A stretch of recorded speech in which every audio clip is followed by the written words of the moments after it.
नमस्कार, स्वागत है आपका एस्ट्रो ट्रैवल कॉम पे। और परिचर्चा का विषय है कि क्या कालसर्प दोष जो होता है वो कुंडली में बनता है या नहीं बनता है, या सिर्फ एक कोरी अफवाह है। तो देखा जाए तो ज्योतिष जो है अब जो है एक अनुसंधान का विषय है और काफ़ी ज़्यादा अनुसंधान हो भी रहे हैं। हालांकि जैसे वैज्ञानिक फील्ड में होते हैं वैसे अनुसंधान तो नहीं हो रहे हैं, लेकिन फिर भी ज्योतिष में लगातार खोज जारी है। पुराने वेदों से और पुराने जो पुराण हैं उन सबों से निकाल के सारी चीज़ें फिर से संचित की जा रही हैं। तो कालसर्प दोष जो है, चूँकि राहु को काल कहा जाता है और केतु को सर्प कहा जाता है, तो उनसे ही मिलता जुलता एक लिया गया है शब्द कालसर्प, कि कालसर्प दोष जो है क्या कुंडली में फलित होता है या नहीं होता है।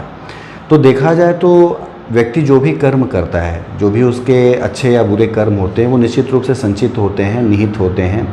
और जिस तरह कहा जाता है कि गाय जो है, गाय का बछड़ा जो है वो बहुत ही ज़्यादा भीड़ हो लेकिन अपने माँ को ढूंढ लेता है, यानी कौन सी गाय उसकी माँ है वो उसे ढूंढ लेता है। उसी तरह से ही जो कर्म है वो अपने करने वाले को ढूंढ लेता है। यदि आपने अच्छे कर्म किए हैं तो उसके फल बड़े अच्छे वो दे देगा, यदि आपने बुरे कर्म किए हैं तो मान के चलिए कि उसके फल भी बड़े अच्छे नहीं मिलेंगे। तो कालसर्प दोष जो है ये निश्चित रूप से कहीं ना कहीं से लोग कहते हैं कि ज्योतिषी जो हैं वो डराते हैं या कहते हैं कि इससे वो पैसा ऐंठने का काम करते हैं। तो ऐसी चीज़ें नहीं हैं। बहुत से योग बनते हैं, अंगारक योग बनते हैं और कर्तरी योग बनते हैं, पाप कर्तरी बनते हैं, शुभ कर्तरी बनते हैं। जब सभी योग माने जाते हैं तो कालसर्प योग ये जो बनता है ये भी मानने योग्य है। कहीं ना कहीं से इसके भी जो फल हैं अच्छे या बुरे वो मिलते ज़रूर हैं। कई प्रकार के कालसर्प दोष बताए गए हैं, लेकिन ऐसा नहीं है कि कालसर्प दोष नहीं होते हैं या एक कोरी अफवाह है। कहीं ना कहीं से ये फलित होते हैं, कहीं ना कहीं से उसके बुरे फल आपको देखने को मिलते हैं। इसीलिए उसकी पूजा कराई जाती है, इसीलिए उसकी सारी चीज़ें कराई जाती हैं। कालसर्प दोष का यदि आप उल्लेख ढूंढेंगे कि कालसर्प दोष किस किताब में कहाँ मिला, कैसे मिला, क्या मिला, तो ये आपको कहीं भी कालसर्प के नाम से नहीं मिलेगा।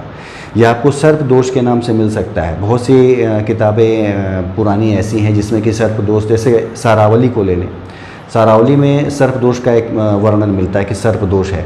वराह मिहिर ने भी अपनी पुस्तक में सर्प दोष के बारे में लिखा है, कहीं भी कालसर्प दोष का जो है उल्लेख नहीं किया गया है। आधुनिक ज्योतिष में चूँकि राहु को काल माना गया और केतु को सर्प माना गया, इसलिए कालसर्प दोष जो है एक उभर के वर्ड सामने आया कि कालसर्प दोष क्या होता है।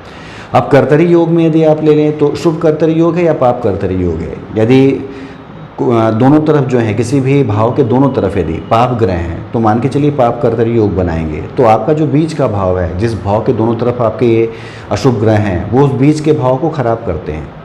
तो राहु और केतु भी कालसर्प दोष बनाते हैं। और यदि सारे ग्रह जो हैं घूम के यदि राहु और केतु के बीच में ही आ जाते हैं तो कालसर्प दोष कहीं ना कहीं से बनेगा और निश्चित रूप से आपके उन सारे भावों को खराब करेगा।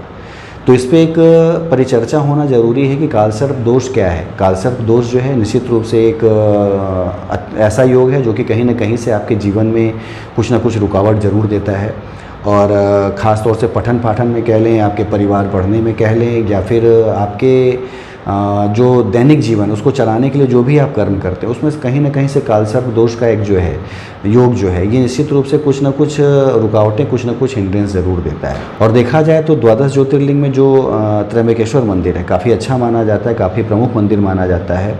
और यहाँ के पंडितों ने भी कालसर्प दोष को बहुत ही एक प्रमुख दोष माना है। और इसी से मान्यता भी प्राप्त है कि त्र्यंबकेश्वर मंदिर में कालसर्प दोष की हमेशा पूजा होती रहती है। वहाँ उसके दोषों के समन को लेके, यानी दोष कैसे ख़त्म हो, उनका समन कैसे हो, इसकी पूजा त्र्यंबकेश्वर मंदिर में हमेशा चलती रहती है। तो निश्चित रूप से कालसर्प दोष जो है एक बहुत ही ज़्यादा एक आपके जीवन को, आपकी कुंडली को, संपूर्ण जीवन को प्रभावित ज़रूर करता है। तो व्यक्ति को हमेशा ये नहीं सोचना चाहिए कि ज्योतिषी जो हैं वो लूटने के लिए या आपको डराने के लिए। भाई शनि की ढैया है, शनि की 7.5 है, अंगारक योग है, बहुत से योग हैं। यदि इस तरह से देखा जाए तो बहुत से योग हैं जो कि कहीं ना कहीं से आपके जीवन को प्रभावित करते हैं। तो जब आप उनके उपाय करते हैं तो कालसर्प दोष की भी पूजा करनी चाहिए। और यदि ये योग आप में बने हुए हैं तो निश्चित रूप से अपनी कुंडली आप अच्छे एक योग्य ज्योतिष को दिखाएँ और इस योग से छुटकारा पाने या इस योग के जो प्रभाव हैं, दुष्प्रभाव, उसमें कैसे कमी आए, इस पे फोकस करते हुए छुटकारा पाने के लिए पूजा ज़रूर करें। तो ये एक विवरण था कालसर्प दोष का। चूँकि कई कॉल आ रहे थे या कई लोगों ने कमेंट भी किए थे कि कालसर्प दोष पे एक वीडियो होनी चाहिए कि क्या ये सही है या गलत है।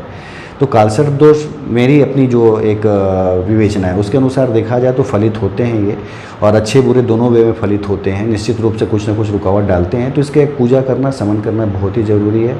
आपकी कुंडली में यदि ऐसा कुछ है तो निश्चित रूप से उसकी पूजा आराधना कराएं या उसके समन का जो है उपाय ज़रूर कराएं। धन्यवाद।